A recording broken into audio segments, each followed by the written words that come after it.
came from the mud. There's dirt on my hands. I spent over 100 hours on the bike, so I can give you some insights.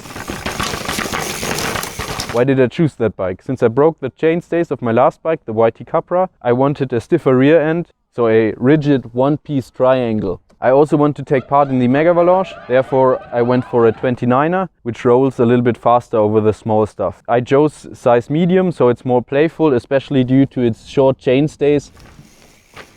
We often don't want to admit that another key factor in choosing the right bike is the color. We have to like what we ride on. I threw on some clipless pedals to learn riding clipped in. I had some crashes, but now I'm getting used to it. Did the bike hold up to my expectations? Yes. The rear end, as I guessed, is pretty stiff with its rigid rear triangle and the carbon rocker. What I don't like about it is that the rocker is carbon, which is a material you can't recycle, but that's a topic for another day. The weakest link in the rear end is the rear hub, which got loose a couple of times. Giant put a lot of thought into speccing the bike. They went for a high-end fork and shock and therefore a little bit cheaper drivetrain and wheel set. When I set up my suspension as they recommended, I felt like the rear end was way too soft compared to the hard fork. On their website they claim that the bike is very progressive, but they don't even change the rocker link between coil and air shocks to make it a little bit more progressive. So I had to drop a couple of PSI from the recommended settings from Fox for the fork and had to go for a heavier spring. That's the annoying part about coil springs. You have to change the spring and can't adjust the air like in the fork. But if you adjust your suspension well, it's very supple on the trail and like a mini downhiller, ready to take the beating of EWS, Stages or the Mega Avalanche. It can also be a very playful bike if you ride a little bit more aggressive and active. What you have to do on a 29er, but see for yourself.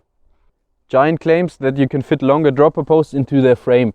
You can even fit the 210mm one-up components dropper post, but I don't understand why the stock bike comes with a 125mm short dropper post in medium, 150 in large and 170 in extra large. In my opinion, that's way too short. The rest of the bike is also well spec'd with its brakes, if you like SRAM brakes, and the Maxxis Minions, but there are also some things that could be better. For example, the paint job, which was shiny and now is matte. The chainstay protector is way too small and your chain will damage your paint job, and the mud clearance, because you have so many places where the mud can get stuck. There are big holes in the frame that make it easier for water to run out of the frame, but you can also collect dirt and stones in there. I even had some rattling and didn't know where it came from until I found out that a stone got caught into my chainstays.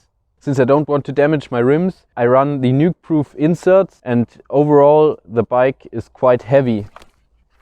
I was impressed with the quality of Giant's stock grips, but to be honest I ditched them for my proven death grips. You can also fit the big fitlock bottles in the frame.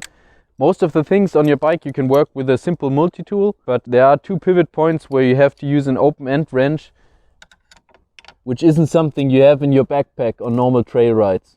Another important thing is, due to the Maestro suspension, you have to have a bike stand to change the coil spring. Here's a short summary on Giant's Rain 29SX. It's very capable of downhills, but a little bit more on the heavier side, so it can take in a lot, but isn't the fastest climber. If you don't mind changing things like the coil and the short dropper post, it might be one of the best options out there. I've never ridden a bike that's so playful and fast at the same time. We'll see at the Mega Avalanche 2020 how it works out.